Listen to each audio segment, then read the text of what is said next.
मला नाही वाटत पुढच्या 1 ते 2 आठवड्यामध्ये याच्या पुढे विलंब लागू शकतो, वेळ लागू शकतो. याचं कारण हे स्पष्ट सगळे झालेले मुद्दे स्पष्ट आहेत. सर, हिंदी में जानना चाहेंगे आपसे आज क्या हुआ था, आप लोग की तरफ से क्या दलील है? आज जो यहाँ पे ट्राइब्यूनल के सामने बहस हुई उसमें एडवोकेट राहुल नार्वेकर जी जो आज ट्राइब्यूनल स्पीकर महाराष्ट्र विधानसभा के हैं, उनके सामने जो भी बातें रखी गई बहस में, ये हमारे जो सीनियर एडवोकेट है देवदत्त कामत जी, उन्होंने इस बारे में बहुत स्पष्ट कहा कि जिन मुद्दों पर यहाँ पे निर्णय अपेक्षित है वो शेड्यूल 10th जो 10th शेड्यूल है जिसका वायोलेशन जिन्होंने किया है वो उनका दायरा 21A और 21B में आता है. 21A जो सभागृह के बाहर यानी सदन के बाहर जो भी कृति किसी सदस्य से होती है, जो अपने पार्टी के जो भी निर्देश रहते हैं उनके खिलाफ अगर उनका वर्तन हुआ तो उसके ऊपर 21A के तहत ये हो जाती है, कार्रवाई होती है. और सदन में जहाँ पे सदन में पार्टी ने दिए हुए निर्देशों के खिलाफ अगर कोई सदस्य ये करता है तो 21B के दायरे में आता है. इन दोनों बातों को स्पष्ट करके हमारे वकील ने पूरी बातें बयान उन्होंने रखा और ये निर्णय आप जल्द में जल्द कीजिए क्योंकि इसी तरह के निर्देश सुप्रीम कोर्ट ने दिए हुए हैं और आप ट्राइब्यूनल के तहत इसका निर्णय जल्द से जल्द करेंगे, ये अपेक्षा हमको है. आप कीजिए, ये बयान हमने हमारे वकील ने रखा. सामने वाले पक्ष के पक्षकार ने उन्होंने कहा कि हमको इसके लिए टाइम चाहिए, हम ये देखेंगे, हमको उसका एविडेंस देना होगा, हमको उसके बारे में सब तहकीकात लेनी होगी, जांच करनी होगी. और जो एक टाइम कंज्यूमिंग पूरा ये रहता है कि जहाँ पे उनको पता है कि अब आगे क्या होने वाला है क्योंकि उल्लंघन तो हुआ है उनसे और ये बातें बहुत सामने आई है, स्पष्ट होके आई है. जैसे सुप्रीम कोर्ट ने भी उनके जो भी ऑर्डर दिए उस ऑर्डर में कंक्लूजन्स के तहत जो भी उन्होंने दिया हुआ था उसमें से आज यहाँ पे गवर्नमेंट है, महाराष्ट्र राज्य की, महाराष्ट्र राज्य के स्पीकर है और उनका दायित्व बनता है. इसलिए सुप्रीम कोर्ट ने ये बातें उनके तहत दी है कि वो इसके ऊपर ट्राइब्यूनल के तहत इस पर निर्णय करें और निर्णय करके जल्द में जल्द सुप्रीम कोर्ट को अवगत करें. आप लोग लगातार आरोप लगाए स्पीकर का रवैया जो है टाल रहे हैं. आज के सुप्रीम कोर्ट की फटकार के बाद आपको क्या लगा किस तरह का रवैया था उनका?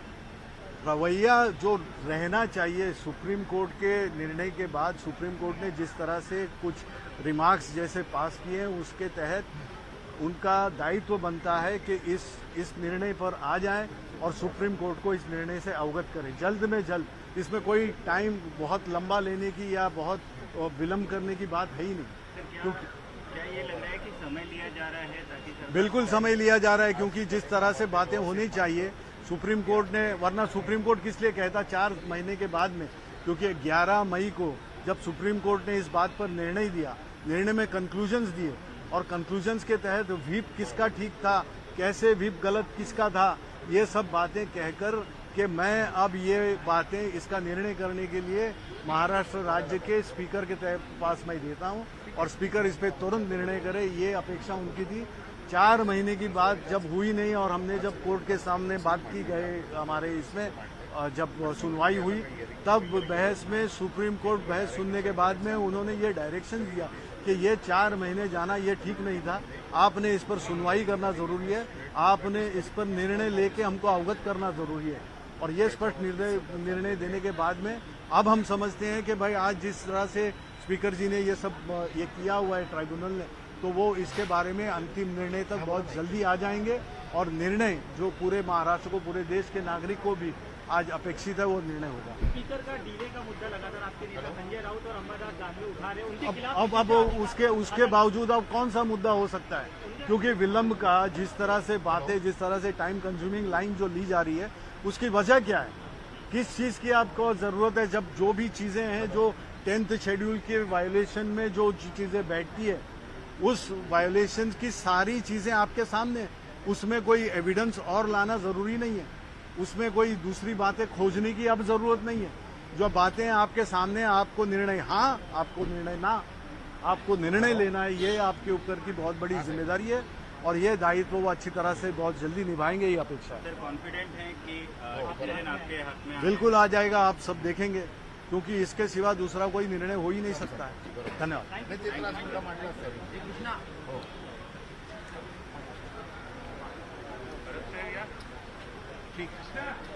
होय. मराठी पाहिलं मग मी करतो साहेब. तुमचं संपलं की सांगा तुम्ही येऊ चहा पिऊन जेवण येऊ हा चला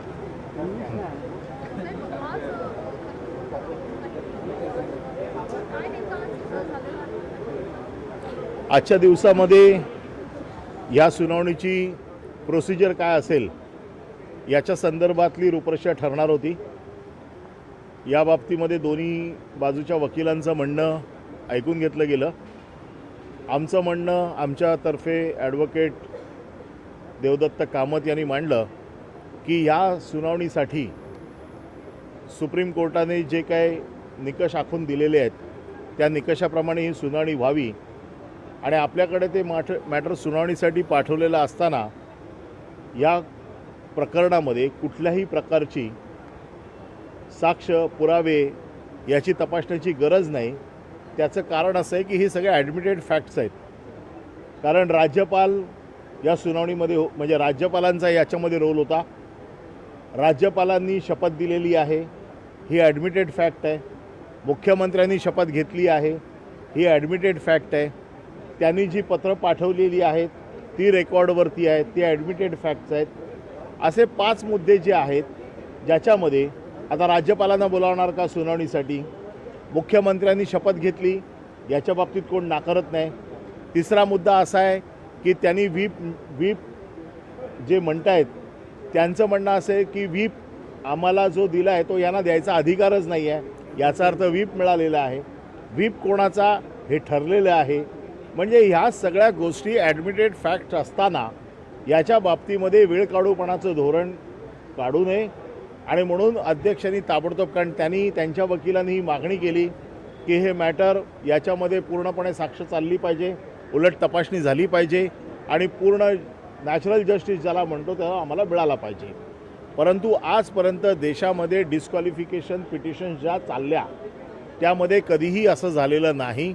डिस्क्वालिफिकेशन पिटिशन ज्या कलमाखाली ही 2 कलमं जी आहेत 21A 21B याखाली जे डिस्क्वालिफिकेशन आहे त्या डिस्क्वालिफिकेशनमधले सगळे कागदपत्र ही सभापती किंवा अध्यक्षांच्या कार्यालयामध्ये आता आहेत आणि त्याच्यामध्ये डिस्प्यूट असायचं कारण नाही. त्याचं कारण ती सत्ता त्यांच्या कस्टडीमध्ये आहे आणि म्हणून कुठल्याही प्रकारची साक्ष पुरावे किंवा बाकीचा वेळ न घालवता अध्यक्षांनी ताबडतोब हे डिसिजन दिलं पाहिजे.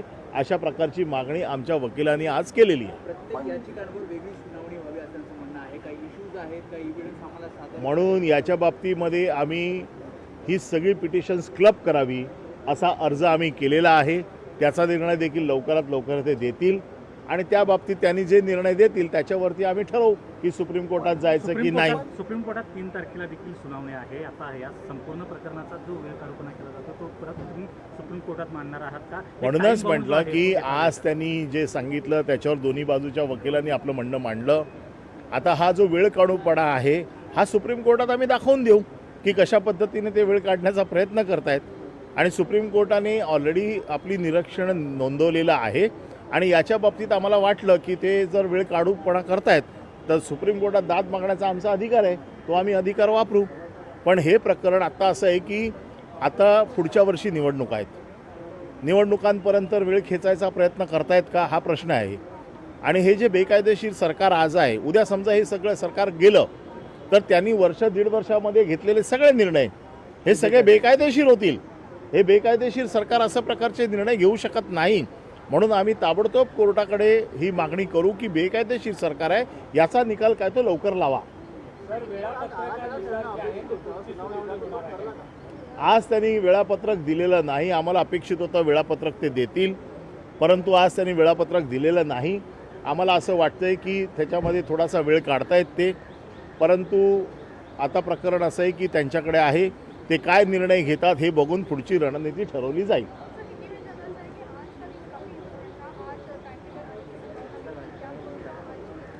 आज के दिन में हमें ऐसे लगा था कि टाइम टेबल आ जाएगा लेकिन उन्होंने जो मांग की कि हमको इंडिविजुअल हियरिंग चाहिए हमको उसमें क्रॉस एग्जामिन करना है, हमको उसमें एविडेंस लीड करना है।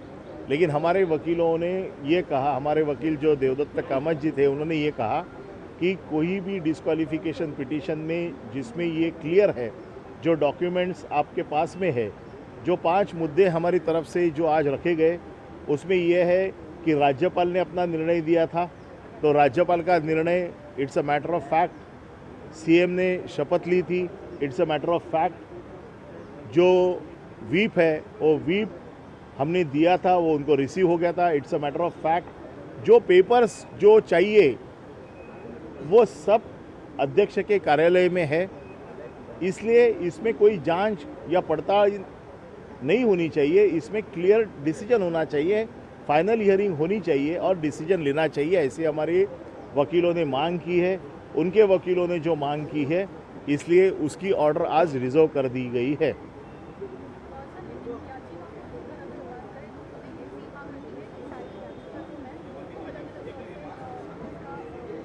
यही मांग हमने की है कि सभी को क्लब किया जाए, सभी याचिकाओं के क्लब किया जाए, क्योंकि इसमें जो ऑफेंस है वो एक ही ऑफेंस है। इस वजह से सभी ऑफेंस एक होने की वजह से और सबका रोल एक ही होने की वजह से इस याचिका को क्लब किया जाए, ऐसे हमारे वकीलों ने मांग की हुई। समय निकालने की कोशिश कर रहे हैं। 1-1.25 साल से ये सरकार चली हुई है। कल ये सरकार अगर जाती है तो इस सरकार ने लिए हुए डिसीजन भी सब इलीगल हो जाएंगे। इसलिए हम भी कोर्ट से ये मांग करेंगे कि इसका जल्द से जल्द फैसला होना चाहिए। अभी 3 तारीख को डेट है, उसमें ये सब बातें रखने की कोशिश करेंगे। Thank you.